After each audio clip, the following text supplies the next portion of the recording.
So far in our course we have reviewed what the first three schools of the so-called pre-Socratic period in ancient philosophy claimed about the first principle of reality, respectively the Ionian school, the school from the coast of what today is Turkey, and we saw what Thales as the first philosopher, and then Anaximander and Anaximenes and Heraclitus said about the arche, the first principle of everything.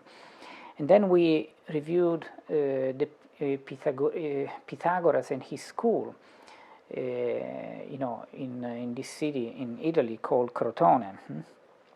And then another Italian school, which is the Eleatic school, especially with their champion Parmenides, and then with his disciples Zeno and Melissus. And we saw that especially through Parmenides from the Eleatic school and Heraclitus from the school of the Ionians, from this region of course, a stalemate was created. At that point philosophy had to make a choice, either for the becoming of the world, for the change, for things that actually change, or for the being, which apparently shouldn't change, cannot change. And we saw that this is actually not just a sort of fancy religious belief, it's actually the attempt to give a rational account, provide a rational account for the logic of change, for what we see around us, meaning everything changing to everything else. How can we explain this? And now we have to review what the last of the schools of philosophy from the camp before Socrates, from this moment in the history of philosophy, which is mostly about physics and natural philosophy, is called the naturalistic period, naturalism, in ancient Greek philosophy. The fourth school is the one usually called the school of the pluralists, which, as we are about to see, is another attempt, is actually the first attempt to answer to try to answer the gap created by the dispute between Parmenides and Heraclitus. I'm sure you heard about some of the names, of the main names of the in the pluralists school, which are Empedocles. Empedocles is the famous philosopher from Sicily, Agrigento in Sicily, who, according to the legend, jumped into the major volcano, the Etna, the biggest volcano in Europe, at least above the sea. Beneath the sea there are other volcanoes, apparently even bigger than that. But especially between Sicily and Sardinia there is a very big one, and is active, so maybe one day we're going to have a new island in between Sicily and Sardinia. But apparently he jumped into the volcano, according to the legend, to show that he was more than human, like a divine person. But according to this same legend, the volcano erupted back his jewelry, showing that he was just a man. And then we have Anaxagoras, which is not as well known as Empedocles, because Empedocles is the famous philosopher of the four elements, right? Which is part of our mythology even today in many movies, especially when people look for the fifth element, which is a magical thing. You know that magic, especially in modern times, developed as is a development of chemistry somehow, and the main idea, the sort of science fiction idea behind magic, is that there is another element, which if we take the four elements of Empedocles, it would be the fifth element. And there are movies about the fifth element too, right? This is the kind of mythology they go back to. But in magic is the quintessence, the fifth essence of things, which, according to the logic of magic, is the idea that there is actually an arche, a substance, something that is in everything, and is so thin, like Anaximenes' air, that we don't see it, but it's there. And if we manage to get in touch with this essence, we can do things do everything we want. And the wand, the wizard's wand, supposedly is the way in which I can convey my quintessence. I don't know if this is the right English term. I can convey it to my entire body so that it can touch the quintessence of other things. So magic is a sort of modern mythology that even goes back to the same terminology that Empedocles used. So it's all, part of our cultural tradition. But Anaxagoras is not as famous as Empedocles, but he was a major thinker who was highly praised, especially by Aristotle, for having raised the bar, so to speak, of in philosophical reflection. And this is part of the reason why we are going to see that Socrates was Socrates started as a sort of naturalist philosopher himself, but then he had a sort of conversion. He repudiated his past as a natural philosopher, and he started what we would call today moral philosophy. But the reason why he was disappointed is very similar to the reason why Aristotle praised Anaxagoras, and we are going to see at least a little bit why in this class. And then you may have heard about Democritus. These names I just mentioned, Empedocles, Anaxagoras, and Democritus, who was born and lived in city in Greece, by the way, Abdera. So, and same, Anaxagoras would be from Clazomene, another city from the Greek colony. So, and these names I just mentioned are they represent some other schools inside the pluralists, very famous in a sense. And I mean, in a sense, because today, unless you study these things, you don't know them. But they initiated some very important trains of reasonings. And so, in a sense, when we study the pluralists, we can think of three sub-schools in the pluralists. The first is the one by Empedocles, which claimed that there are four elements as the arche, the first principle of everything. The other one is the school of Anaxagoras, who claimed that there are seeds of everything, infinite in numbers and in qualities. So, and the other one is the one that is most famous even today, is called the atomists, who claim that there are atoms as particles that cannot be further divided into other particles. Now, the logic of this solution of the pluralists is exactly, it goes back, we cannot really understand the pluralists if we don't understand the problem that they're facing when they look at the stalemate between Parmenides and Heraclitus. They agree with Parmenides that the is in the change cannot change. I mean, the is cannot be not, right? So they agree about that, but still things change. So they want to give an account also of becoming. So Parmenides denied the becoming. Becoming was an appearance. The multiplicity of things was an appearance. They want to save both. They want to save the features of Parmenides' idea of being and the reality of becoming. So they really want to harmonize Heraclitus and Parmenides. And this is the way they did it is by multiplying the first principle.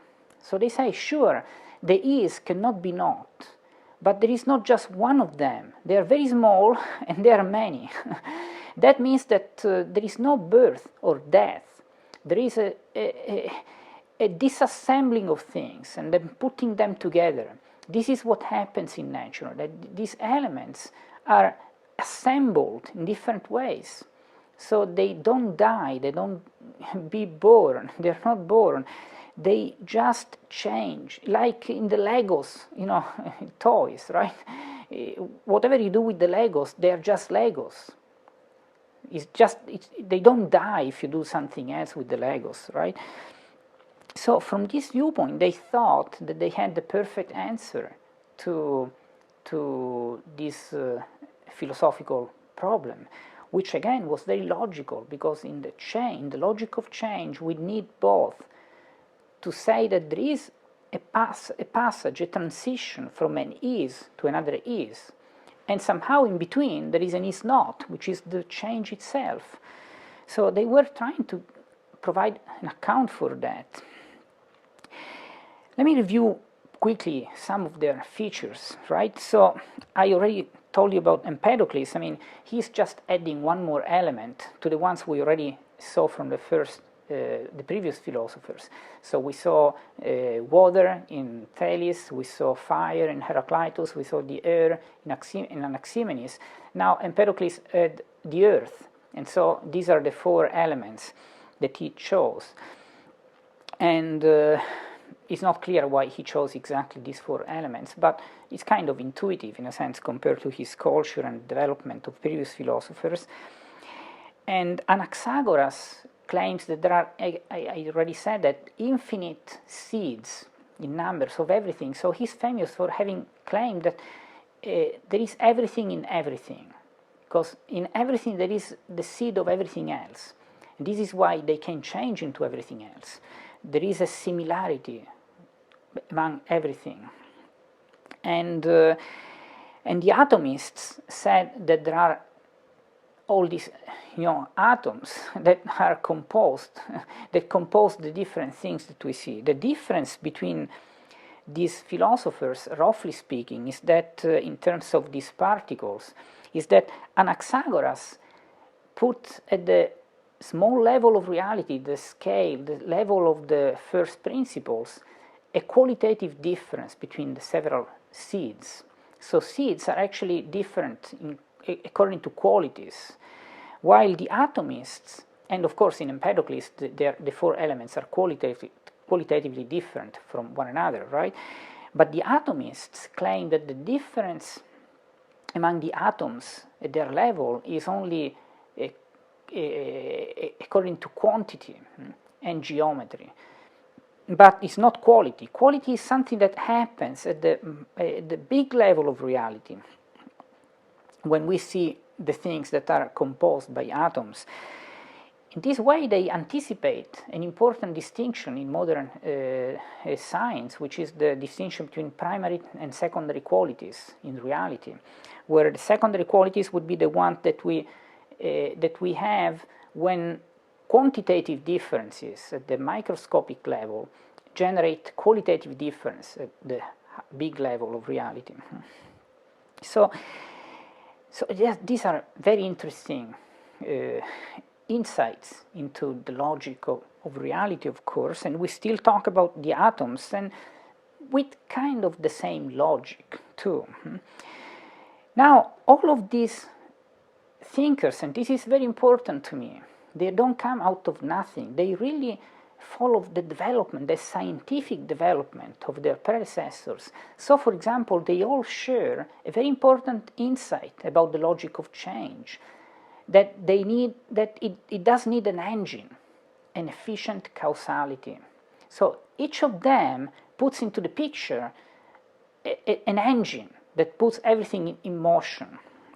And this engine, in the case of the Empedocles, is love and hate, which might seem silly, but it's not. I mean, it's not a way to just use mythology to explain logic of change. Not at all. And I'll go back to it in a second. Anaxagoras will claim that that there is a divine intellect that makes things be what they are, and that works as an efficient cause in this sense of reality. And this is the very reason why Aristotle thought that he was doing something much higher than all the other philosophers. The atomists thought that the atoms are in a perpetually motion by themselves. It's like they're constantly folding or moving around. Now, the way in which they are folding or moving around differs from author to author, and it's not really my concern here. In a sense, they may be just imagined as folding constantly, or maybe as spreading around constantly. It doesn't really matter. What matters is that the atomists more or less as Anaximenes did with the air, thought that there is a constant movement of these particles that explains the becoming of things. Now, all of them, of course, as already Anaximenes was, were very sensitive to the idea that they needed to provide an account for the existence of different things. So they all multiplied the elements to be sure that we can see that everything we see has an explanation. So Anaxagoras said there are infinite seeds. The atomists, an infinite number of atoms of different, shapes and weight. And so you see how much they are following up with the previous attempts to explain reality.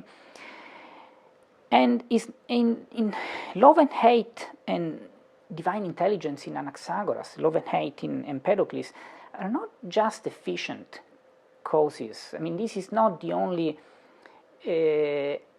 rational need, because we always look for the rational need, the wonder in terms of rationality. What they are looking at exactly is that they're looking at what Pythagoras was already looking at, the idea that the reality is somehow organized. There is a principle of intelligibility in reality, which is the real cause of things. Imagine that you see a Ferrari. How do you explain rationally the existence of the Ferrari? It's not enough to measure the quantity of each piece, or even to explain how each piece is located compared to the other pieces, because truly the Ferrari is a design. So you need a principle that provides the account for the design as such. And this is why Aristotle thought that seeing an intelligence as the cause of this design was a higher insight. And Anaxagoras would be the first philosopher who saw behind the design, as an organizing principle, the intelligence. And this is why Aristotle liked Anaxagoras. This is what even Socrates thought it was, the real step forward to do after the first period of philosophy. Now, the real question I want to address now is how does this answer to the Parmenides Heraclitus question work? Does it really work? Well, the answer is no, it doesn't really work. It's fascinating and it's very helpful for the future development of science, because most of the time science doesn't need to fix all philosophical issues, right? Not at all. Science needs to work with reality in an experimental way, verifying the level of reality that we can detect and measure. So from this viewpoint, we don't need to, a scientist doesn't need to explain the gap between Parmenides and Heraclitus, but the scientist can use all these differences between atoms and primary and secondary qualities. He can appreciate that some qualitative differences come from quantitative differences at the smaller level. But for example, the scientist doesn't care about an issue raised by this as a philosophy, not as a physics. For example, if the real being, Parmenides' being, the things that really is and doesn't change and cannot be not, is the atoms, the seeds, or the four elements, what are the things we really see around? What is the lion? What is the human being? Is just an appearance? Because if I just play with Legos, what I make up is not the real thing. The real thing is the Legos. So in a sense, all the pluralists, as a philosophy, again, not as a scientific way to look at the elements of reality, that's fine. But as a philosophical explanation, is missing something. Because it's reducing what we see around us to an appearance. But, a lion is not just the sum of all its parts, right? So this is important. So, And so we should always focus on what something can give us as a philosophical explanation or as a scientific insight that can be developed its own way. But let's go back to the Parmenides-Heraclitus problem. What the atomists and Anaxagoras and Empedocles do compared to that stalemate is just to bring the problem to a smaller scale of existence, but they just leave the very exact problem unanswered. Let's visualize this. Let's say that you have an atom, and it looks like a tennis ball or a golf ball. Let's say that we have it right here. This is an atom, and it's very small. And it's right here in this position, and it moves to this other position, right? Forget about contemporary physics. I don't care if we cannot really measure the movement of the atom compared to the speed. I mean, I don't care about Heisenberg. I'm not really focusing on the know-how of contemporary physics. I'm just saying that logically speaking, the atom should be able to move, right? So let's imagine, for the sake of the argument, that there is an atom right here. And moves here, so local movement. According to the logic of change, this movement necessitates that something beneath it doesn't change, right? This movement is not a movement through an absolute is not. It cannot move through a not existent reality. If here there is nothing, there is no trespassing, because you cannot trespass through nothing. It's illogical. So the atomists call this the thing in between, the void. But the void doesn't answer the problem, because the void, if the void is the not being, as in the way in which Parmenides and Heraclitus sketched the logical issue, the void is not enough to explain the movement of the atoms or the seeds or the four elements by Empedocles. None of these elements can move through nothing. So clearly the movement, the logic of movement cannot be just answered just making the scale of reality smaller. So truly the pluralists is an attempt to answer this question, but it's not enough.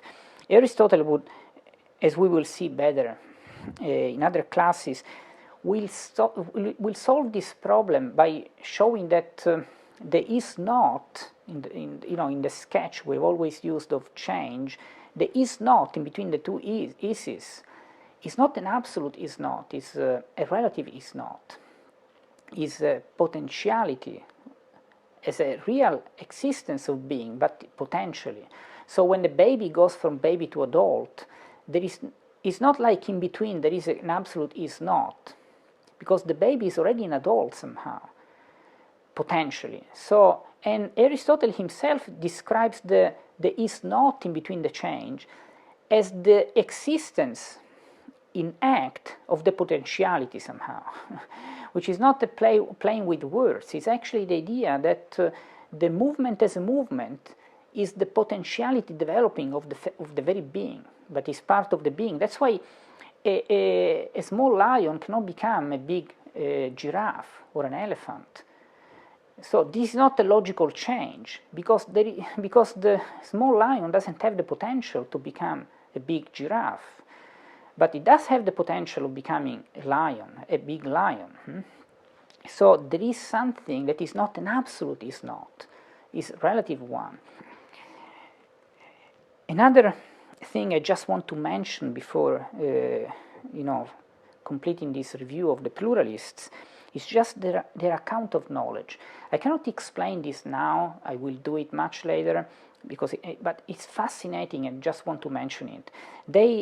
The pluralists had the insight that knowledge involves a similarity between the knower and the known thing. And the way they saw it was as a similarity according to these particles that for them was the real principle of reality, so the atoms, the seeds, the four elements. So Empedocles for the first time said that the similar knows the similar, and somehow the knowledge is the receiving of something of these four elements, or of something of these atoms, but you need to have them in yourself to be able to know it, because knowledge is about similarity. And again, let's hold our thoughts about this, but I just wanted to recall this in the class on the pluralists, because in terms of theory of knowledge, this is very important insight in the history of philosophy.